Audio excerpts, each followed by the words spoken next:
SWAT 4 is one of the all-time best tactical video games. If you haven't played it, you need to play it right after this video. One of the early missions in SWAT 4 is literally barging into a dude's home and rescuing the girl he had held captive in his basement. You are advised to go non-lethal against him, but I have always enjoyed going face-first shotgun. He absolutely deserves it. Years after SWAT 4 showed us the brutal reality of urban crime, Ready or Not was the first tactical shooter in decades to step out of the industry's comfort zone. While Call of Duty games kept their simple good versus evil, nuclear warhead cliché story for decades, Ready or Not refused to play it safe. It ignored normies and showed us scenes like mass casualties, human trafficking, and home invasions. However, the struggle Ready or Not went through all these years because of trying to stand their ground is commendable. First, the developers planned a nightclub scenario involving an active shooter. Shortly after confirming the mission idea on Reddit, they mutually parted ways with publisher Team 17. Months later, Steam temporarily pulled the entire title off the store over trademark and asset concerns tied to the map. Rather than backing down, the team doubled down on its raw vision, delivering maps like Valley of the Dolls, a raid on a high-profile producer's mansion hiding a nightmarish child exploitation ring. There is a basement in that mission where the convict stores photographs of his models to keep it simple. The images have children in certain situations, if you understand what I mean. Then came the console release, which triggered a wave of forced sanitization to satisfy platform certification standards for PlayStation and Xbox, and to maintain a single crossplay build, developers had to patch the game to censor critical content across all platforms. They altered Twisted Nerve, changing a convulsing, overdose-suffering young girl on a bed into a peaceful sleeping animation. Explicit nudity on suspects and victims across multiple missions was dressed up. Post-mortem dismemberment was disabled. Evidence textures were softened to comply with console rating boards. Stripping those dark, uncomfortable themes out of a game about elite police response misses the point of the genre entirely.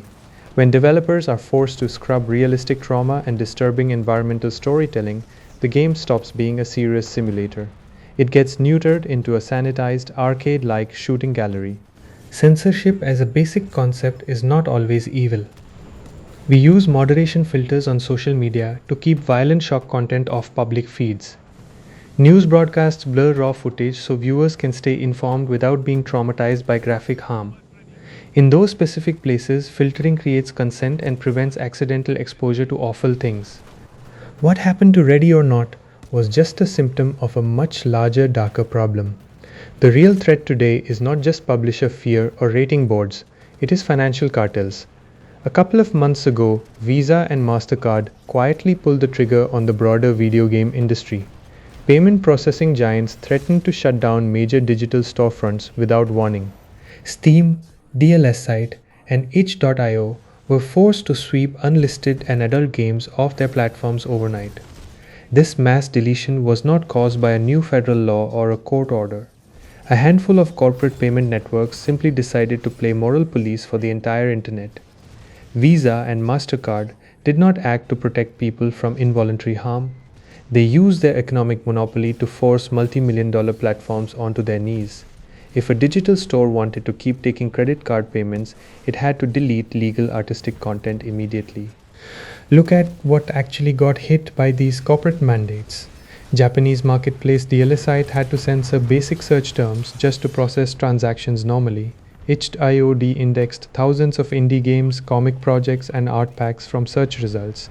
Valve updated Steam publisher rules to ban anything that offends the sensibilities of payment networks.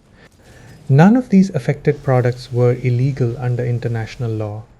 These games were built by independent creators, placed behind strict age gates, and sold to consenting adults.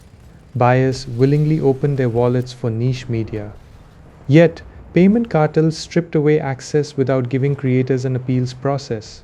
To understand why this corporate intervention is so destructive, consider what happens when mature games are sanitized. Games like The Witcher 3 depict a dark world filled with political intrigue, brutal violence, and adult relationships. The sexual themes and moral gray areas are essential parts of that story. If you strip away those elements to make it suitable for kids, the entire world loses its weight and identity. The same rule applies to historical RPGs like Kingdom Come Deliverance. That game grounds its story in the harsh reality of 15th century Bohemia. It deals with real historical brutality, adult themes, and vulgarity, because that was the truth of the era. Sanitizing that narrative to appease payment executives would erase the historical authenticity that made players love it in the first place. When you force mature titles to play by children's media rules, you destroy the art itself. Imagine taking Cyberpunk 2077 and removing all the profanity, dark underground themes, and adult romance. You would be left with a hollow action game that completely misses the point of its own genre. Mature media needs room to explore uncomfortable ideas without corporate boards demanding a clean PG rating. The corporate hypocrisy on display here is completely absurd. You can use a Visa card right now to buy mainstream titles. You can execute enemy soldiers in graphic detail or buy predatory loot boxes aimed directly at teenagers. Credit card networks gladly collect their transaction fees on violent dismemberment and simulated gambling. Yet, the moment an indie developer makes a mature narrative game, payment processors treat it like a financial crime. Extreme Gore gets a multi-billion-dollar green light, while adult intimacy gets wiped out. Corporate boardrooms draw arbitrary lines based on fake morality instead of actual harm.